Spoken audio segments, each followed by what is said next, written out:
Good afternoon, this is Ken at Tortoise Capital with a review of the weekend trading reports for April 13th, 2019. Market is in bullish quiet conditions. That should read bullish quiet. That's favorable for the long side swings and for intraday trading as well. On an annual basis, looking at the NDX 260, we are deeply overbought at 94 out of 100, meaning we're in the top 6% of the trading range of the last year. And on a shorter term basis with the 10-day NDX, we're also significantly overbought at 95 out of 100. So we're pushing two important boundaries, which if we break through, will have very positive possible impact on the next priced action. Or if these act as resistance levels, there's two reasons why this could be key resistance at the current price level. So that sets up a critical state where a larger than average move can happen in a shorter than average amount of time in either direction, which really favors short-term traders that can scale in and who don't have a bias on directionality, but who do have a good plan to go in either direction. So that's going to shape our actions for Monday and for the rest of the week. Looking at the market mosaic, price with respect to the 200-day moving average is white bullish, so that's favorable at 5.11, so we're 3% above the sideways criteria. The slope of the 50 has improved to green bullish at 0.79. That's favorable for long-term swings. ADX is a strong upward trending, reading 29 on the ADX 14 scale. Relative volatility is quiet at 0.72% ATR. Interesting to note, back in 2009, that number was 3.5%. So we are 5 times less volatile now than it was back then. So just to put things in perspective. The risk index is the 30-period moving average of the VIX divided by the 10. The boundary between risk on and risk off is 1.0. The current reading is 1.061, so we are well into risk on, which favors long side, speculative, growth-oriented investments. So that will shape our view on swing opportunities to the long side. We take that score of 1.068 and look at the last 5,000 trading days and find the average and the standard deviation, and that lets us compute the risk Z, which reads at 0.65 right now. So this chart represents a 90-day histogram, a time series of that, and you can see that we had been as high as 2.2 standard deviations above the long-term average, and the long gradual slide just touched the edge of red. That was the last critical state we were in about 2 weeks ago when there was a strong possibility of a sell-off as well as the most recent rebound. The market voted up at that time, and we're well into the summer season here, so this actually favors the long side, as do some of these other indicators. You can see the holdings for blended monthly rebalancing for April, featuring real estate, tech, and Asia less Japan in ETF 13, and then for the other ETF portfolios. So real estate is strong across the board, as is technology. And if you look at ETF 22, that's 1 scoop of real estate and then 2 scoops of technology. And then the current leaders for all these different populations as of the closing prices on Friday. Real estate, tech, and Asia less Japan remain strong, so the leaders from the start of the month are still leaders. FXI is China, for those of you keeping score at home. From ETF2, the theoretical exposure of that model is 100% with all of the 10 regional indicators above their 4-month moving average, and that represents global healthy strength. And that's another piece of evidence in support of the long side. Quick look at the blended monthly rebalancing portfolios.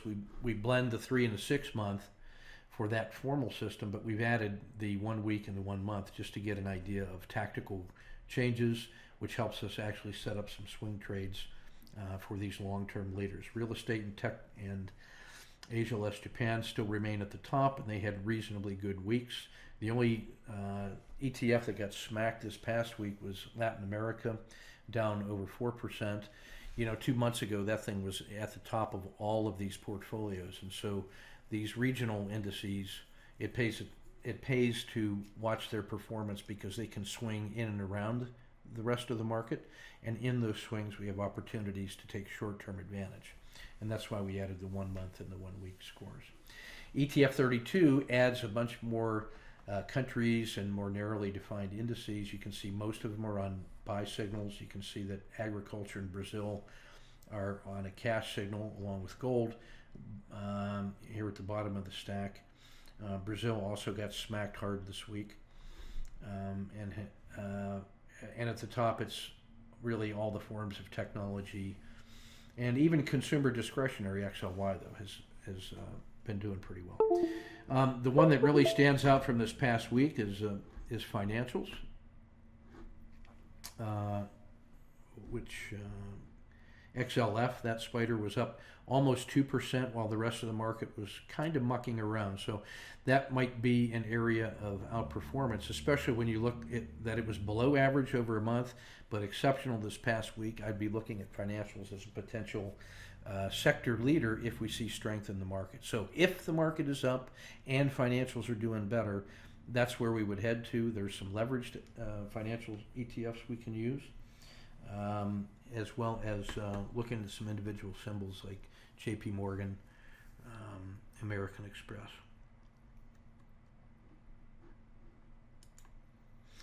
In the Dow 30, the leaders, 3 out of the 4 from technology there, Cisco, Intel, and Apple, have all had really good blended performances. But the real leader in that space has been Cisco and Intel. So if there continues to be strength in technology, I will first look at those two symbols to see how well they're doing. Disney had the amazing response when they announced that they're going to be getting into the streaming business and compete with Netflix, and that was received favorably. So there's either more room for it to grow there on a basis of momentum, or people will think that that was an overreaction and it might be a reversion back to the previous price. I'm betting on the upside on that one, but I will be ready to trade that tactically intraday. So Disney is on my absolute short list for each day this week for short-term momentum trading. Home Depot has had a great month and then a marginal week, so we'll see if this is time to resume the upward push, or is it going to start pulling back. JP Morgan was solid in the 1 week performance. So if I combine that with the insight from XLF, I'll be looking at JP Morgan as one is on the short list for continued momentum. If the market is up and financials are doing better, I'll then check to see if Morgan is doing better than XLF. If they are, that's the target for the mover. Chevron, you can see, got smacked, as did GE and United Health.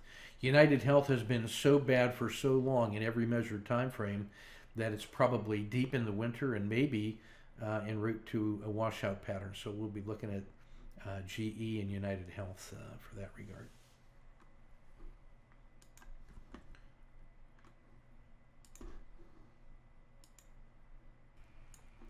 Shifting now to the sector spiders, all of them except healthcare are on buy signals. So if you combine the United Health and the healthcare services sector, both of those are approaching washout conditions, so we'll be looking for deep value plays. Their biotech, which had been a leader, has had a bad month and a bad week. Leaders up at the top here, semiconductors is part of that technology, so that would lead you to Taiwan Semis or Intel or NVIDIA. I would just point out, you can see just how excellent the financial sector was here, the only one in the green over the last week, so that's where I think it may be easy to find momentum this week. ETF Max looks at over 500 ETFs and then finds all of the blended leaders. These are the relative strength leaders, and so I look now for short-term trades based on either green in the 1 week, so this is continued momentum like S&P Semiconductor, First Technologies, AlphaDex, and the S&P software and services sector. So you can see what's contributing to that tech strength. And then the laggards this week, China Financials and China Materials. So it may be that the FXI's position in the BMR needs to be protected because there may be some profit taking going on in that sector. So a couple of alerts available. This is the market health check looking at the last 30 trading days. The small box is the daily range from Friday. The intermediate box is the 10-day trading range. You can see we're pushing the top. That's why that's overbought on the 10-day NDX.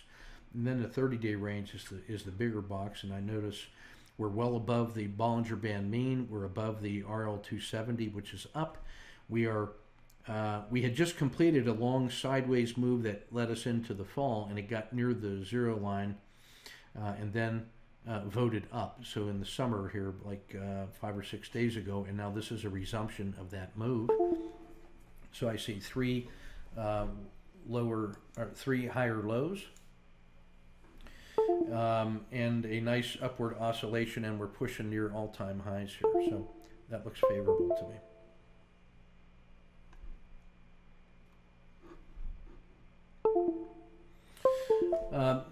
Next up, ETF2 regional report. You can see that 9 of the 10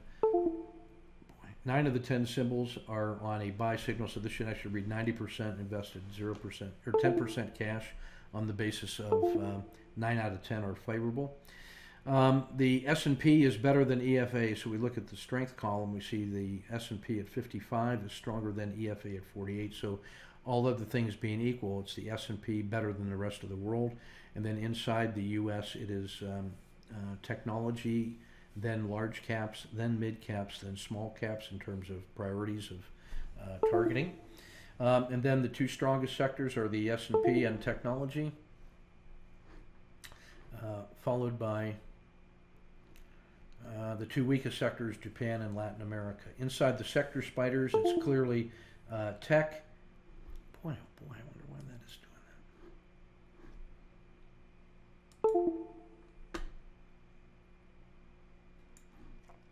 that. So the strength is in, you can see consumer discretionary, technology leading the way, and then the real laggards in energy. Right, shifting now to the world market model, starting in the middle with the U.S., you can see the large caps have been above average, and the tech exceptionally so. Mid caps have been solid. In Latin American emerging markets, you can see Latin America is really lagging, as is Brazil. Canada above average. In Asia, it's a mixed bag with China and Hong Kong doing very well, but Malaysia and India suffering. Asia list Japan has been pretty strong, Japan lagging.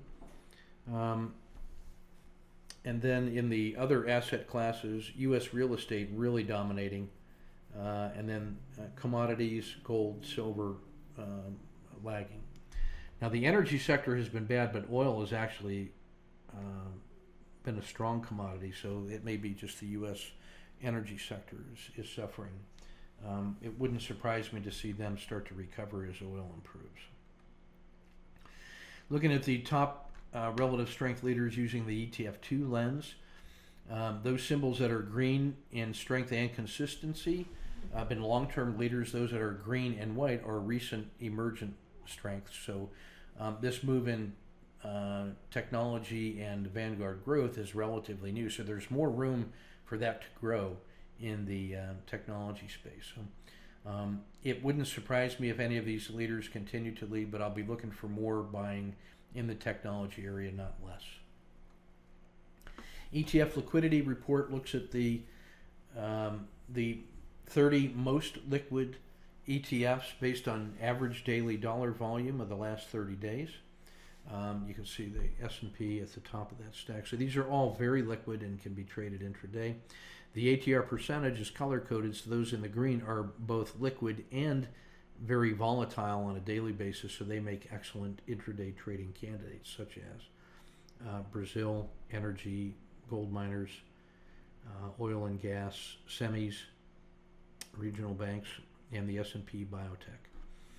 So LQD, the investment grade corporates, and the high yield bonds are very liquid, but they just don't have much intraday movement. So now shifting to the daily report for Monday. We've already seen that one. So no symbols or no signals firing from channeling and overreaction. You can see the 10-day max pain candidates here. General Electric, United Health, Chevron, Merck, and Boeing. I will be framing all of those. The min pain are the ones that have fallen the least on a percentage basis from their 10-day high. So you could look at these as actual relative strength leaders. And United Technology, Microsoft, and IBM also contributing strength to the tech sector. Dow Tactical Summary, we have a handful of auto framers that test out better than 2-to-1 on the long-term swing auto framer. A couple channeling and overreactions, just a couple dojis. United Health and Chevron were the big percent losers. We've got a handful of symbols in the green here in single digits for the RSI2. Those represent usually 1 or 2 day washout patterns that are primed for a gap down and then sharp reversal. So it's like clearing the deck before a rebound. United Health now becomes very interesting for me because it's a max pain candidate. It tests out well on the auto framer. It was a big percent loser. It has a very volatile ATR percentage and has a score of 0 on the RSI2. And it's been one of the worst performers in the Dow on the 1 day, 10 day, 1 month, 3 month, 6 month, and 12-month look-back periods.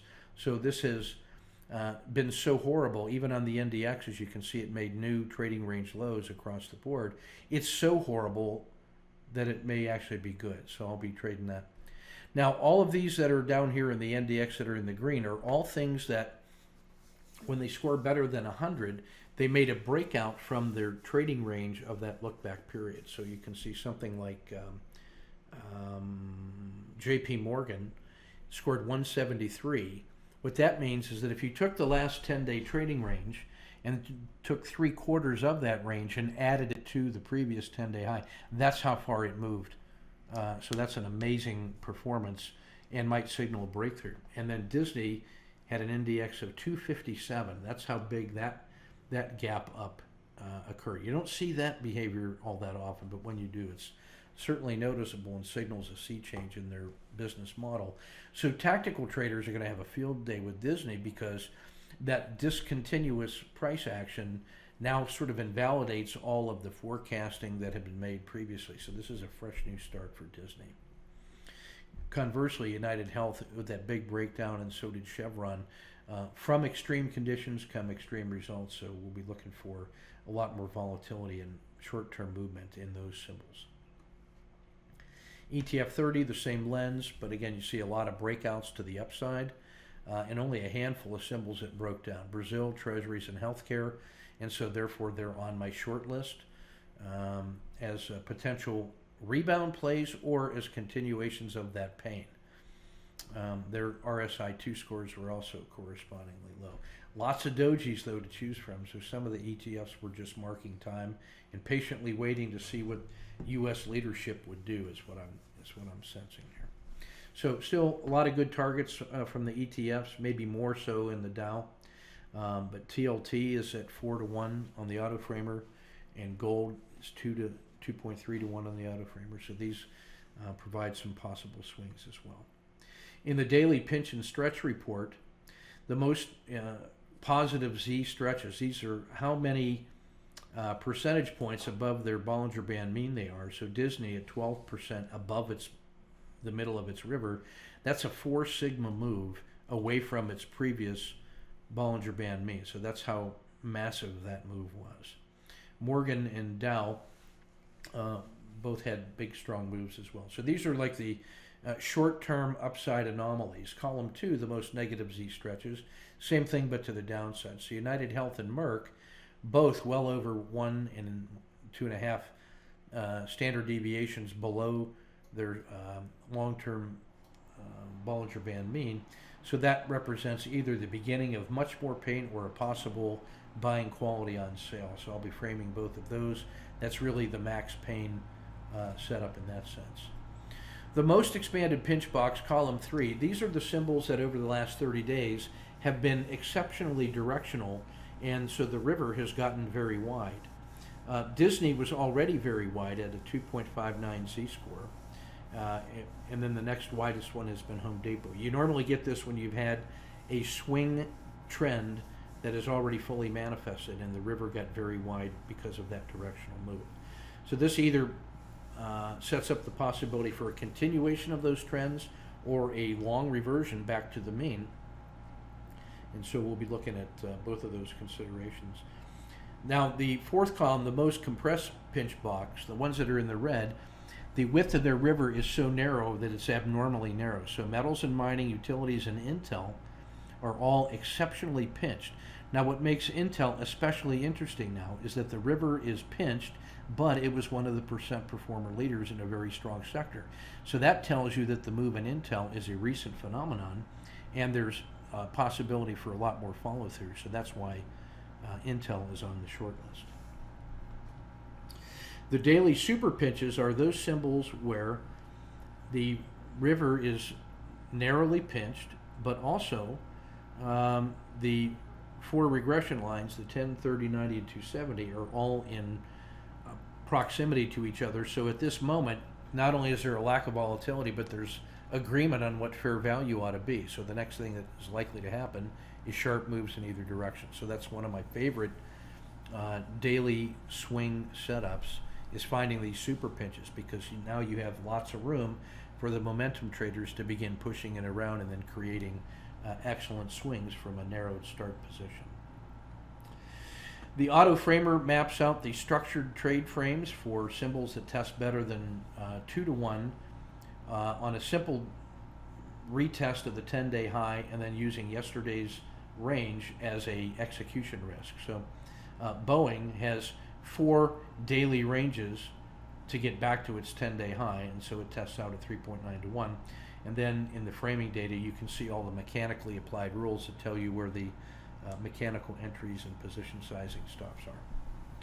In the regression line fractal framework, the top shelf are the symbols that are the most number of ATRs below their own long-term fair value. So in this case, Pfizer is 5.5 ATRs below its long-term fair value, so there's room for a recovery swing back to fair value. In natural gas is almost 12 ATRs away from its long-term fair value, so we'll be looking at that one. The bottom shelf in the red, these are the ones that are most numbers of ATR beyond their RL270, and so maybe those runs are done, and it may be time for it to revert to the mean. So it takes an exceptional move to do that, and so we would look at those on that basis. So IBM, Intel, Cisco on the tech sector, you can see that IBM has moved almost 12 ATRs beyond its long-term fair value. So this gets back to the idea of that super pinch. When the price, the RL10, is co-located with the RL270, how far can traders move that price? Well, here's an example of them moving it 12 ATR. So when you bracket that super pinch, don't be surprised if you see extraordinary moves out of those initial stable conditions. Those tightly compressed springs can expand and then just keep going with momentum. So that's why I like the super pinch, because all that potential energy has been crunched down into a small space, and the big move can happen in either direction. So that's my discussion on the RLFF. The daily squeezes are one-day swing trading 1 day at a time, in which yesterday's range was tightly compressed compared to its average range. So if it breaks out of that range and then just does an average move, then you can get something like XLY could produce a 3.2 reward to risk ratio. So a very tightly compressed range, or a doji, can break out to 3 times that own size if it just gets an average move. So these are the 1 day compressions that can expand for 1 day. There's no other information I need in order to be able to trade that on a mechanical basis for short-term pops. These are like popcorn kernels that are getting ready to pop for a 1 day pop. So I like the fact that you see consumer discretionary, the Russell, the U.S. mid-caps, the S&P 500. So the entire market is in that kind of condition. So as we approach the critical state of the resistance levels for the 10-day and the 30-day high, which are near the all-time high, if you break higher than that, off it goes. There's no resistance. But if it reverses, it's had a pretty good run the last 30 days, and now there could be a sharp move to the downside. So these, the trade location within the swing trade time frame, and the fact that Friday was a tightly compressed range, sets up the conditions for some real fireworks on Monday. So take a look at these symbols on Monday and see what they're doing and see if we get any of that kind of follow through. I noticed that Win is on that list as well, and that's one of our frog champions. That thing trends intraday beautifully. So Win will be on my short list. It's also an excellent swing trade candidate, and when I see it compressed tightly like that, I lick my lips and I get ready to trade. This is the report that looks at the 4 seasons of the MACD, in this case of the Dow 30. The pattern I'll just show you here is Boeing, which at that time had just come down from a nice summer move to the peak, then sold off into the fall, and then kept collapsing in the winter. And then at the vertical blue line is when I pick it up, and it's the RLXD entry at 380. 4 days later, that was at 400. So it moved $20 in 4 days on 380, and that's about a 5% move, and with some big directional days in there. So those were actually very good intraday trading days as well. So the transition from winter to spring sets up conditions for interesting swing trades, back to the Bollinger Band mean, but also some expanded ranges for intraday trading. So I'll be looking at things that are over here in the spring, like Nike is still early in the spring with a MACD Z-score of minus 0.47. So Nike and Boeing will both be on my list.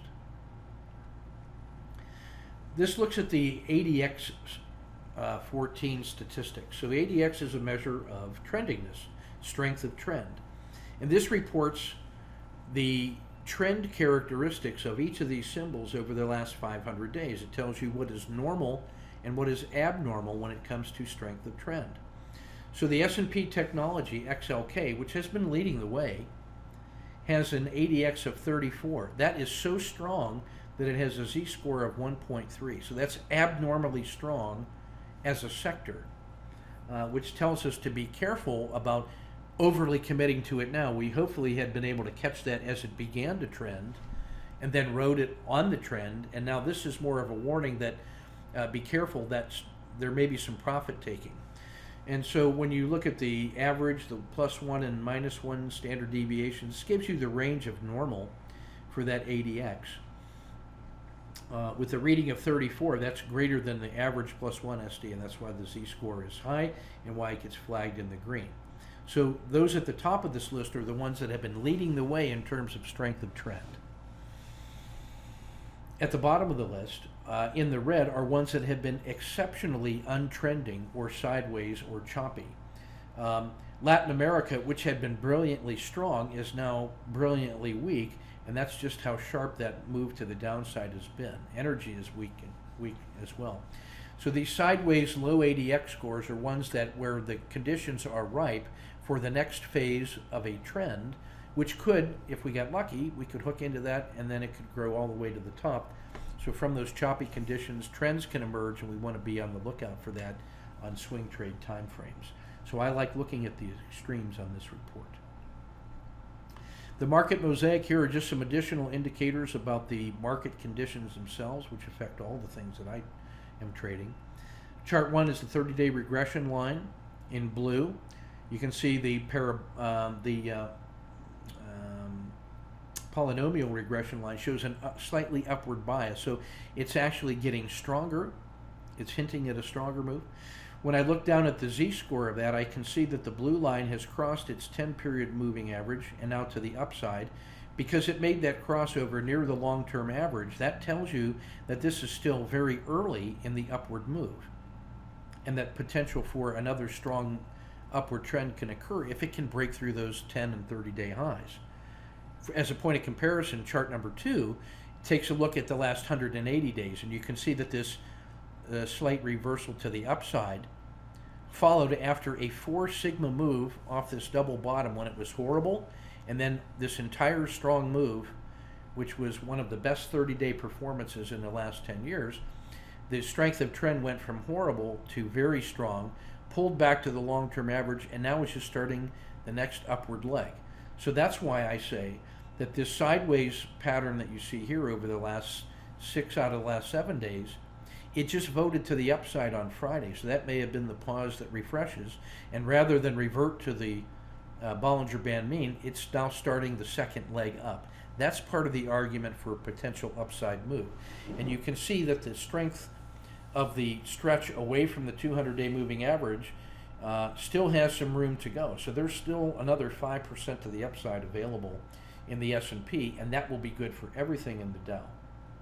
So the market is poised for strong moves. The last chart I want to look at for the day is looking at the z-scores of 3 different moving regression lines for the S&P. The yellow indicates the plus and minus 1 standard deviation, and the blue line is the 0 line. That's the long-term average. And what you can see is that the 90-day z-score, the slope of that regression line, this is you can see during the period of time when the market was suffering well below the river. The river is the red and the blue, red and the green lines. You can see that price got well outside of the river and everything was pointing down. The slope of the 90 was horrible. It was 4 sigma to the downside. That's how bad that slope downward was. But then when it found a recovery and started to resume, that 90 shows that the strength of trend was continuing to move. It's now made a 7 sigma move to the upside and shows readiness to keep going. You can see how the 30 found a double bottom in the black line at also 4 sigma. That's how bad this move was, twice. And then when the market started to get well, it re-entered the river, exited the river, but then didn't fail. It just continued to go. And the 30 continued to rebound all the way up here to this peak. The sideways chop of the last 2 weeks, though, made that slope begin to decay, but when it got back to the 0 line, it's now starting to resume. So what this says is that it had a chance to fail. It didn't even get to the bottom of a rising river, and now has started to resume to the upside, and it closed at a high over the weekend. So people are not afraid to own this longer term. And all it has to do is get above 295 for an all-time high, and then off it goes. And more money will continue to flow into the U.S. I think this is partially a response to the lack of results from the Russia investigation, the fact that they're not going to impeach Trump and they're not going to be removing him from office. That sort of stabilizes the political environment for a while. And meanwhile, the rest of the world is suffering, so the U.S. looks better by comparison. That's the argument for a continuation of this potential trend. So that's a quick look at the weekend reports and the daily tactical report. There's plenty of good targets in here that are in our wheelhouse for framing, and we're ready for sharp moves starting Monday morning in either direction in a number of different ETFs and a number of different targets. So we have plenty of things to do no matter which way the market breaks. And then the probability of a larger than normal move is greater because of the compression of volatility and because of the proximity to those critical resistance levels. So I'm getting ready for my short-term trading and then try to build swing trades on new leaders as we go. So that's everything from Tortoise Capital. Keep your risk measured and your powder dry.